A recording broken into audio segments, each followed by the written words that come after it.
Hello everyone, this is Dr. K. Ramya, Assistant Professor, Department of Humanities and Sciences, Annamachara Institute of Technology and Sciences, Tirupati. In this lecture, we are going to discuss about the applications of nanomaterials.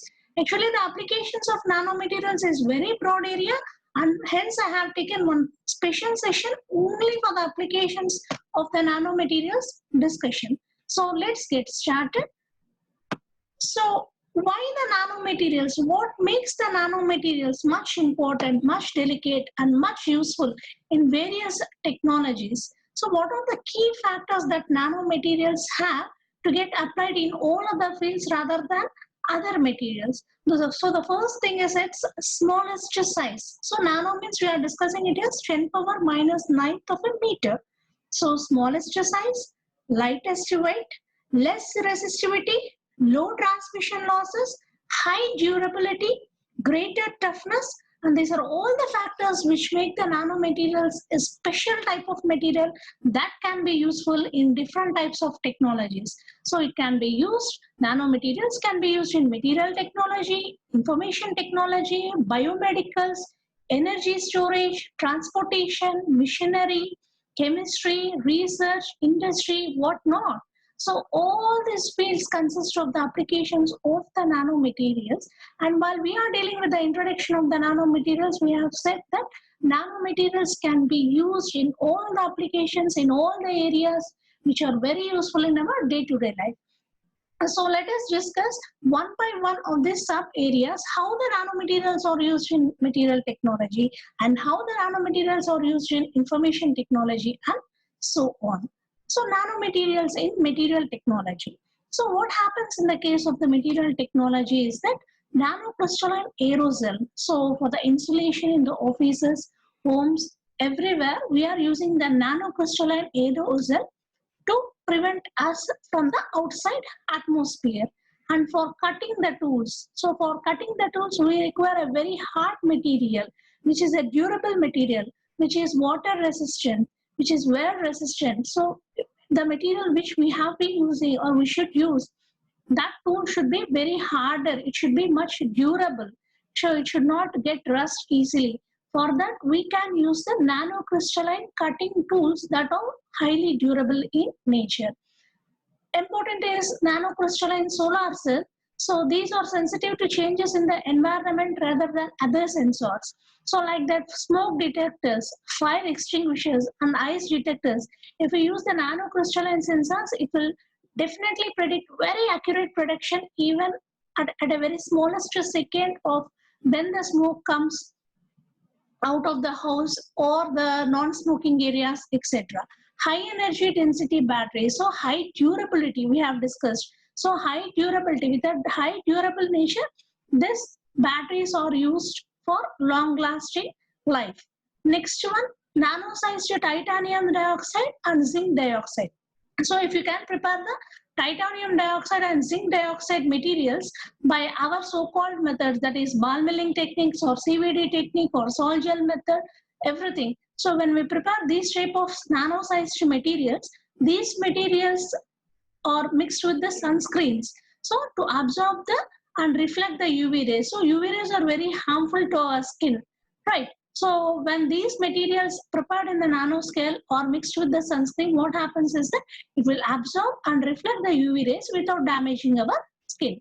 And also the nanomaterials in paints. Already we have discussed that nanomaterials are very sensitive to the changes in the environment. If these nanoparticles are used in our paints that we are used to paint our homes, right, and offices, so depending upon the environment that is happening outside, the color will get changed, the wall color will get changed. That also reduces the IR absorption as well as the heat loss that is of high damage, right? So water repellent and antibacterial, so this is mainly for the health purpose. So see, everywhere we are using highly activated titanium oxide. It acts as a water repellent and antibacterial material. Right, textile industries. So waterproof. So we should have heard of the waterproof watches, and also there are waterproof umbrellas. So latestly they have developed in Satyabama Institute of Technology the waterproof umbrella depending upon the nanomaterials. So whenever we have this waterproof umbrella when we go from one place to another place, what happens is normal umbrellas, it will drain. After drenching in the rain, it will have some water droplets on it, and it will damage the area wherever you place it, and you have to dry it and so on so. But the waterproof umbrellas which are made up of the nano materials, it is just, we can just leather it, okay, so that water droplets, it will be just like on the lotus plant, okay, lotus flower, we can just wipe away the water, no need of drying and all. So Satyabama University had tried for the waterproof umbrella. So stain resistant fabrics, no need to stain resistant, is highly resistant fabrics which doesn't stain.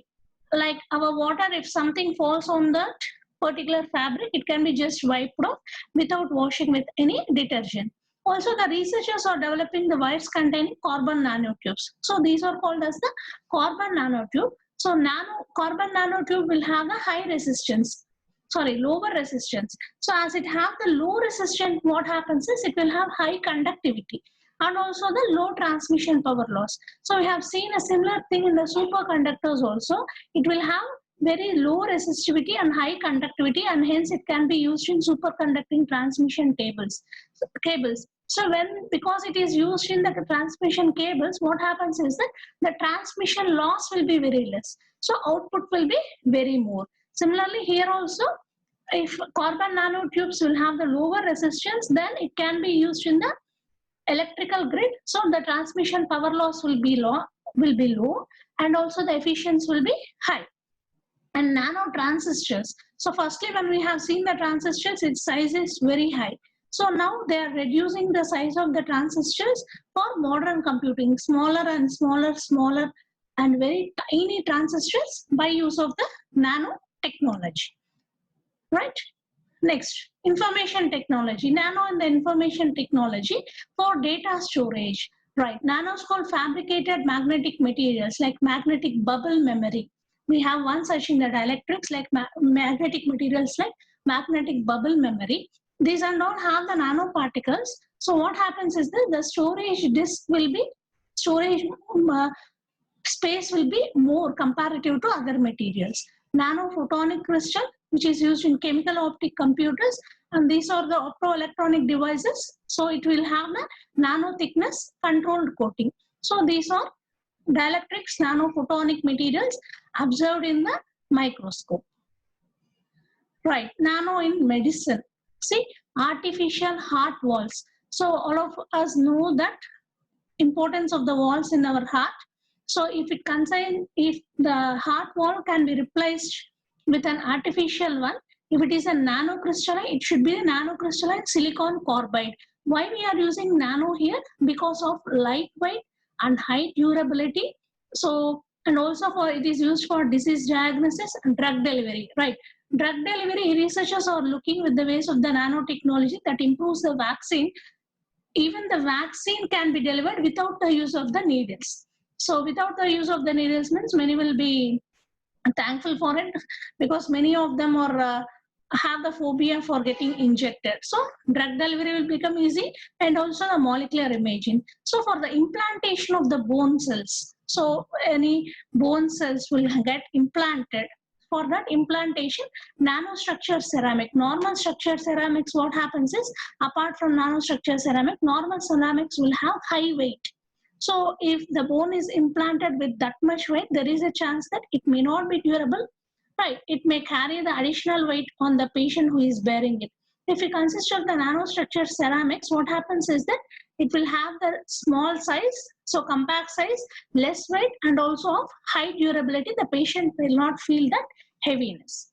Next, in the energy storage devices, so when we add the nanoparticles to diesel, what happens is it reduces the degradation of the fuel consumption. Fuel consumption will be very less when we add the nanoparticles along with diesel. So what is happening is that the fuel consumption by the people who are having the vehicles will become less. So different nano-sized waste option of convert the waste heat into computers. So in the computers, we have the exhaust length in the one other end, automobiles waste, heat waste, homes like chimney and all, power plants, etc. So the heat is there.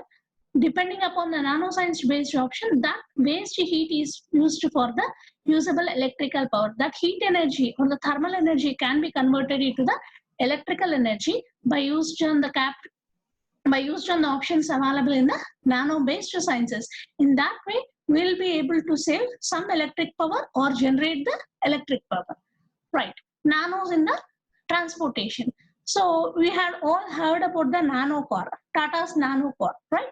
So the lightweight of cars, everybody wants to prefer lightweighted material comparatively heavy weighted material for driving.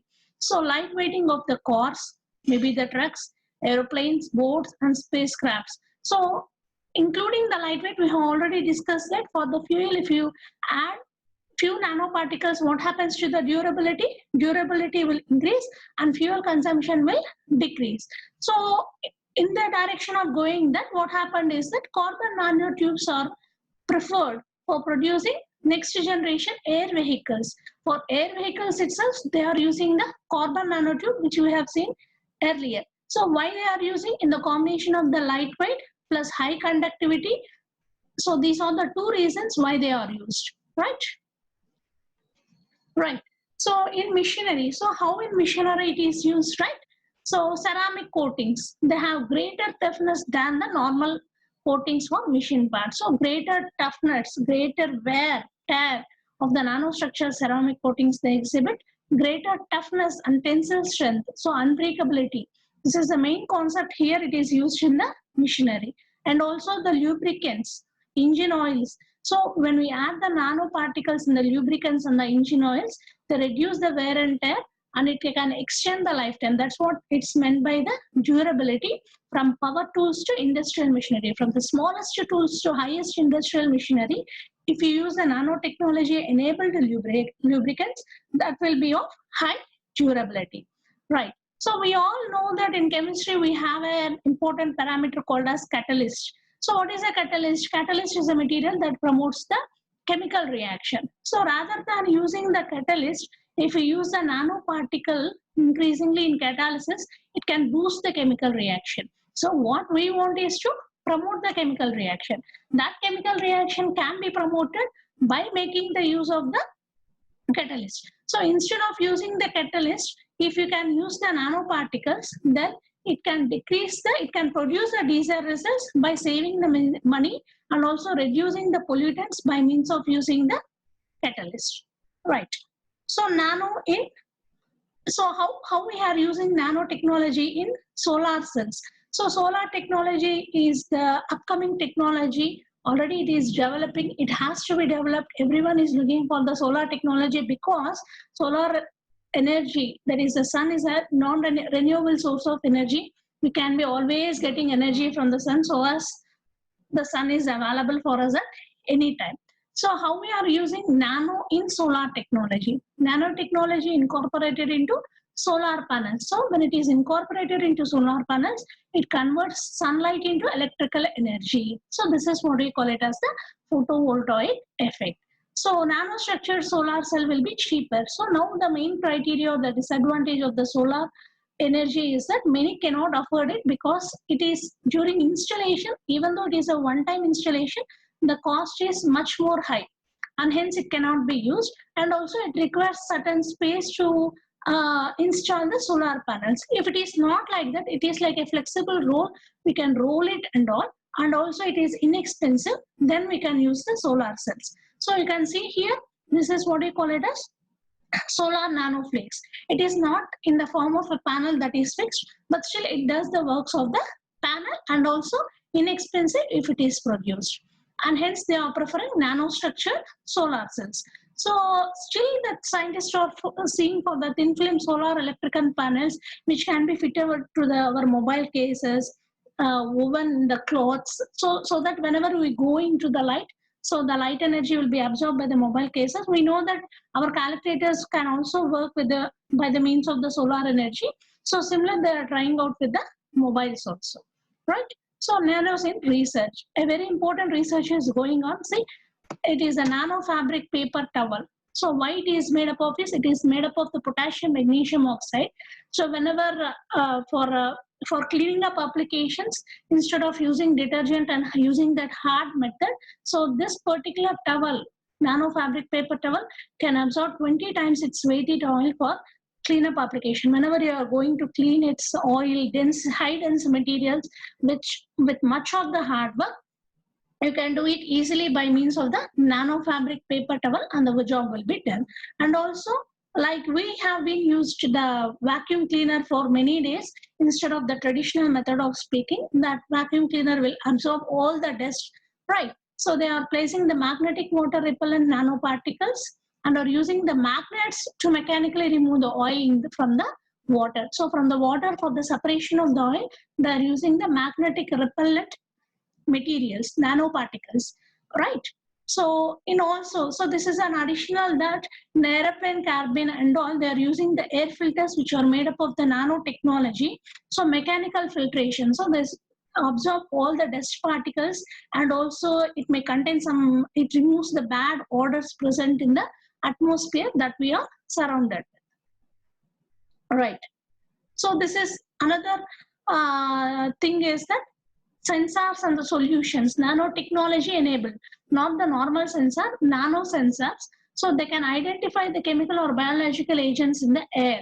So which are the biological agents present in the air and soil that have higher sensitivity than before. So nano sensors always have a particular concept that they can sense very accurately and within a short time than the other sensors. Right. Nanosciences in the industries for the energy storage. So we have already discussed, but in deep in industries for fuel cells, solar cells, batteries, these are all energy storage materials. So to reduce the cost of the catalyst in the fuel cells, as we have discussed in the chemistry. Then solar cells, nanotech solar cells, lower cost than the conventional solar cells. Also batteries, so the main importance is that the battery can be recharged significantly than the conventional batteries. Like we have the smart chargers. So smart charging that can be charged normally as high fast than the normal chargers like this. These batteries can be recharged significantly than the conventional batteries, and also these batteries will not leak. So previously we should have this radios and all where we keep the batteries. If you store it for a long time, the battery will leak. So nano prepared batteries or nano batteries will not leak like that, even though you keep it for a long time. Right, chemical sensors. So small amounts of chemical vapors present in the carbon nanotubes, zinc oxide nanowires. After preparation of the carbon nanotubes, palladium nanoparticle, or whatever may be the nano material you have prepared, so it should not be having some vapor or chemical or some other dust particles inside it for its perfect application. So we have to sense whether some other material is present inside the carbon nanotube or zinc oxide nanoparticle we have prepared. So for that, what we have to do is that we have to enable a sensor to detect the smallest amount of chemical present in the material. So that can be possible with nanotechnology chemical sensors. That is ordinary sensors. This is a chemical sensor. And also fabric, right? Lightweight materials. Who doesn't like the lightweight materials? Nobody wants to carry a large amount of weight on our body, right? So making composite fabric with nano-sized particles allow the significant increase in the weight, thickness or stiffness. So thickness or stiffness, we can control the thickness or weight or stiffness by using the nano-prepared nanoparticle fabrics. All right, all in all nano. So we have discussed all the various parts of the nano. So here are a quick reviews of all in all where and all nano can be used. So it can be used in sports like baseball bats, tennis, rackets. So here and all what happens is the weight of the material will be considerably decreased. So the baseball bats will be lightweight or tennis rackets will be lightweight so that the player can easily handle it. Bicycle, motorcycle, helmets. See, the main important thing, everyone has to use the helmet. So nano-sized nanoparticle made helmet will be light in weight. So we can prefer the helmets. Automobile parts, luggage, so durable and resilient. So these are all make them, these nanomaterials make all these applications as lightweight due to its lightweight, stiff, durable and resilient nature. All these applications are widely used. So these are the quick things like eyeglasses, computer, camera displays, windows.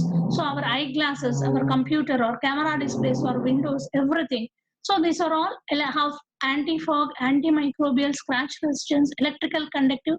Say everything. There is no one particular thing that is left out, I think. So all in all, see the last one is computing and electronic products include flash memory chips. So we have the memory chips, memory cards. So now we have the nano SIM also. Previously we used to have a normal SIM. Then came the micro SIM.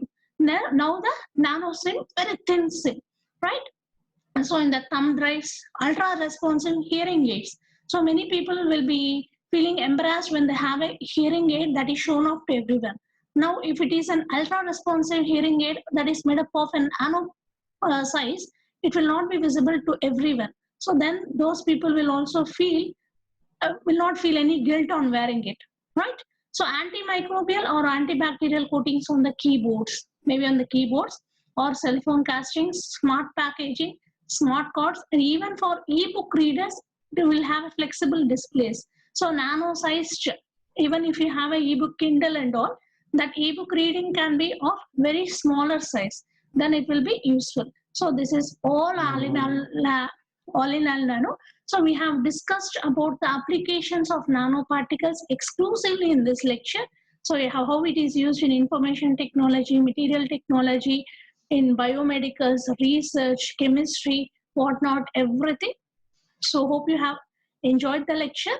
And these are some of the quick references. You can find still more applications. Thank you.